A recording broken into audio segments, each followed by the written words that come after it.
This'll never work. Navi hisses into my ear, referring to the hastily formed plan which landed me in the situation I am currently in. Not if you don't shut up, it won't! Not more than a half hour ago, I crept into Long Long Ranch and mugged the first lone moblin I came across. Not that it was easy, though. I pulled every muscle in my body fighting with him, and got a few bruised ribs for my trouble. But the brute finally lost consciousness. I only had to hit him 1,000,000 times on the head with the hilt of my sword. I stripped him down, but I left on the loincloth. Look, I don't care how urgent this is. I am not touching that, do you hear me? I'm not touching it! And I donned its armor. It took me a minute, though, to suppress my gag reflex. Sweet merciful din, the smell. And then it quickly fell into step behind the next group of moblins. Now the thing is, I look nothing like a moblin, even with the armor on. Moblins are huge. Even the smallest one has to be at least 2 feet and 300 pounds of muscle on me. And yet I didn't get caught. Maybe they're just drunk on bloodlust and adrenaline, but one way or other, it just goes to show you, moblins aren't just ugly. They're stupid. So, here I currently stand, Zelda's bronze arrow pointed at a row of prisoners tied 2 by 2. Nabooru and Bruiser, thank the goddesses, he's still alive. Ruto and Ingo, Darunia and Talon, and Soraya and Impa. Like a good little moblin, except that the other moblins here don't have the magic from a bewitched arrow pounding through their veins and screaming to be released. And watching the drama unfolding in the center of Long Long's field. Darklink is pacing back and forth in front of Zelda, whose face is drawn, pale, and tear-stained, and behind him is an ever-growing pile of bodies. I recognize most of them.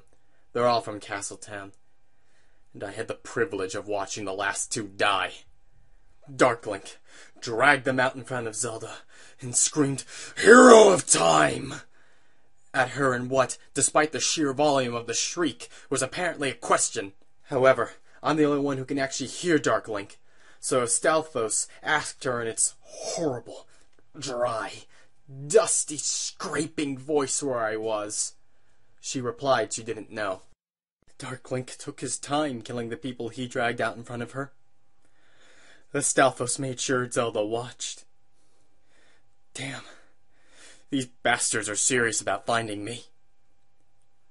All in all, I can't decide whether to scream a battle cry and charge at them, or wet my pants and run the other way. And so I just stand here and watch those people die. I'm starting to think the sages really did mistake me for someone else. I'm no hero. Why did I even think I could do this? Sometimes I'm amazed at my own stupidity. I should have known better. I'm surrounded by moblins and Stalfos and all sorts of other mutated creatures from Ganondorf's Legion of Terror, with nothing but a few arrows and a sword that I barely know how to use. I can feel my resolve and determination fading, and along with it the magic from the arrow. I can't do this. I can't. I'm gonna die. And the sages and everyone else are gonna die with me. Darklink is dragging the next prisoner out in front of Zelda. My breath catches in my throat, and my heart stops beating. Pharaoh. That's Malon. That's Malon. They're gonna kill her! Hero of Time! Darklink screams, throwing Malon down at Zelda's feet. Zelda's eyes widen, and she gets the oddest look on her face. The Stalfos asks Zelda where I am. Talon struggles furiously against his bonds to Darunia. Ingo's watching the proceedings like a hawk. A huge owl soars over the ranch and gives one encouraging hoot. Zelda says she doesn't know where I am. Darklink strikes Malon, sending her flying into Zelda. Both women go down hard. The Armos statue strikes me before I can react, and I go down hard, falling over the edge of the steps, and landing on the hard stone floor below. The goddess's statue grins crookedly down at me. I suppose this is the best show she's had in years. Content that I'm not going to bother it any further, the Armos hops and growls its way back to its original place. Well, that could have gone worse. A sudden malicious screeching from above me lets me know that it has indeed gotten worse. Assembling in a huge black cloud above me are several dozen keys, no doubt hungry for blood. I'll probably be the first person since Nabooru to invade the Spirit Temple. Just wonderful. Navi? One Keese breaks off from the rest and descends on me. The others soon follow suit. Navi! I cry, leaping to my feet. Run! I manage a horrified gasp as I leap to my feet, in a desperate bid to make it away from the Keese. But unfortunately for me, the little buggers can fly faster than I can run. The Keese are upon me, flapping, screeching, clawing, and biting. I struggle to move across the floor, but the black cloud makes it almost impossible. Link! I can hear Navi screaming from somewhere above me. I see a glimpse of a yellow light somewhere off to my right. Nayru's love! Cast it! Cast Nayru's love! Well, what have I got to lose? I call the spell to mind, and the magic suddenly flares through me, caressing me, like the hand of the mother I never knew. Nayru's love! Fury and magic both burst inside me like a pent-up flood as the flashback ends, and fire bursts from the tip of the arrow. I resist the urge to dwell on my flashback like I usually do, and immediately shift my aim as the moblins scurry away from me in sudden fear, and release the arrow once I've gotten Darkling's head in sight. But you know what? The bastard saw it coming. Attracted by the sudden noise, it whirls around and dives to the side just before my arrow strikes it. The fire arrow sails through the Stalfos instead. The bits of dead skin and tattered material hanging from its bones goes up like a light, and it stumbles back and away from Zelda and Malon. I leap towards them at the same time as Darkling jumps to his feet. He whirls around to grin psychotically at me. He pulls his sword out. I leave mine sheathed. We both know what I'm gonna do. The only question is, which one of us will be faster?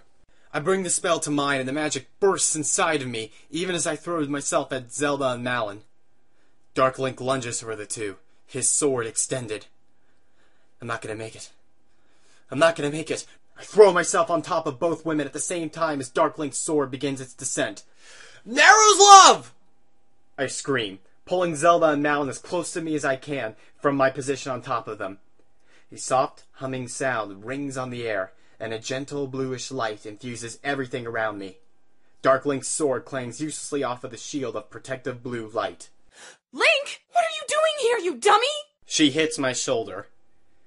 Okay, as effective as Nayru's love is, apparently the spell doesn't protect me from people inside the shield. Ow! That hurt! Link! The pain in my shoulder was soon to be forgotten, as Malon's arms snaked up around my neck, and she gives me the single, most intense kiss I have ever experienced in my entire life. For in half an instant, everything around me disappears except for Malon. But then Zelda drives her elbow into my side so hard I momentarily lose my ability to breathe. Do the two of you mind?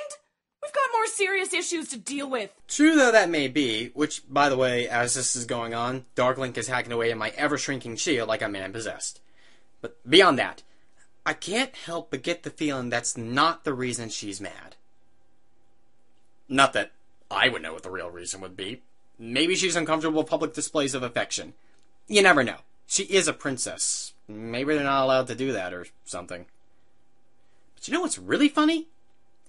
She's wearing the same expression that Sheik always wears whenever he chances to see Malon and I kissing. Or if I tell him about it.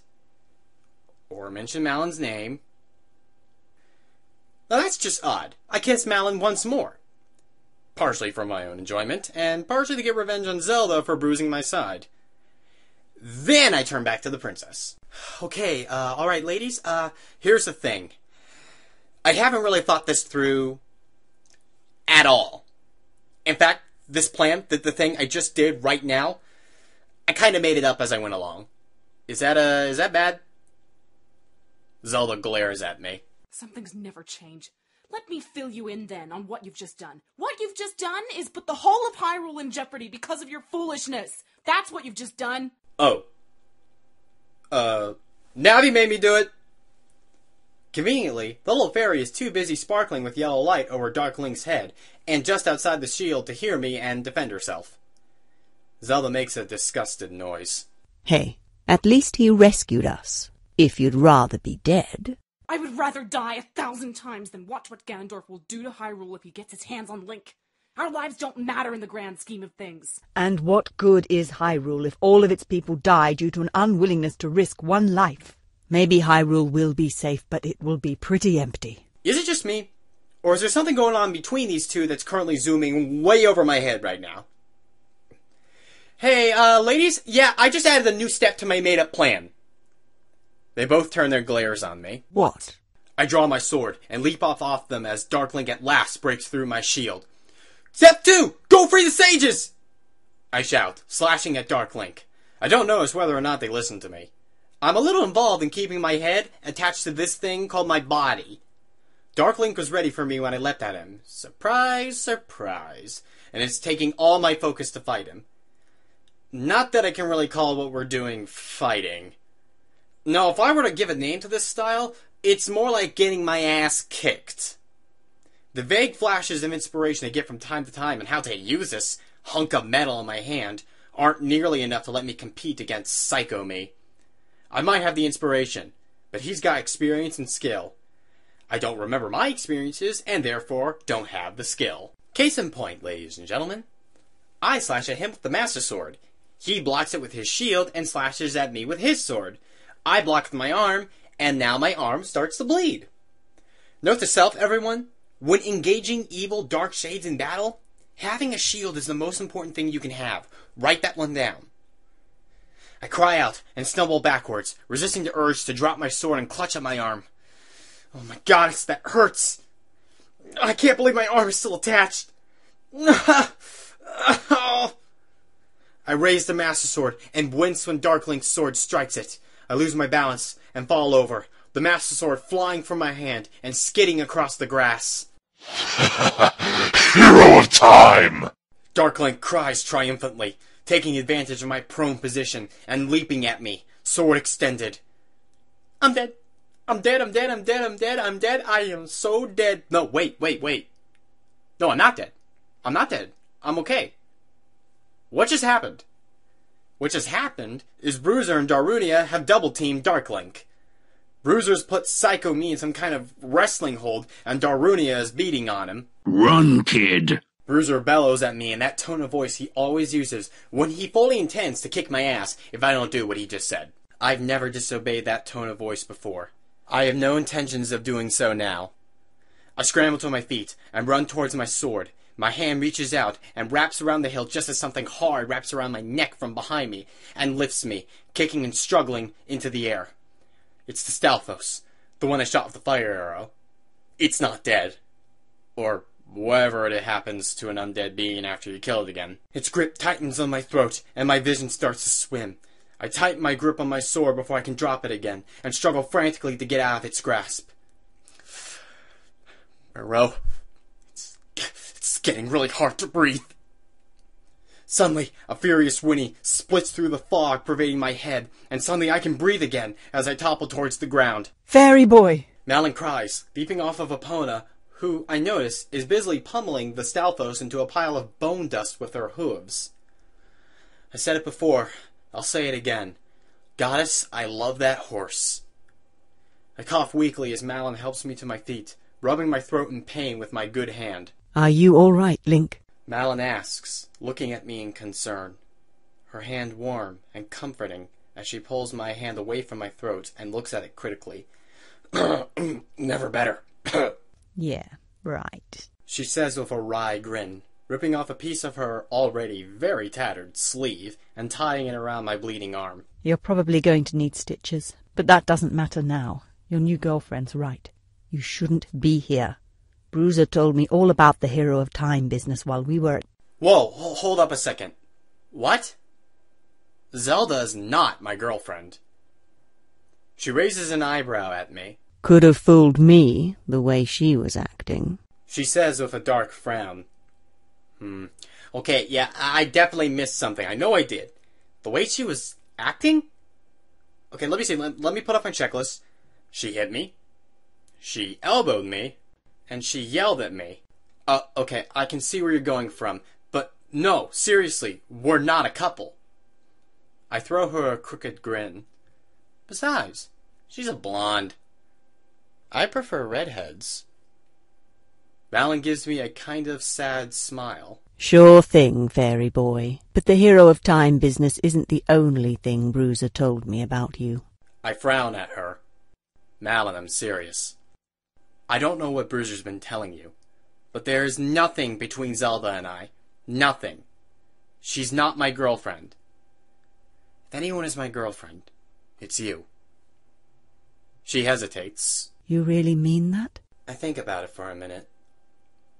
Do I mean it?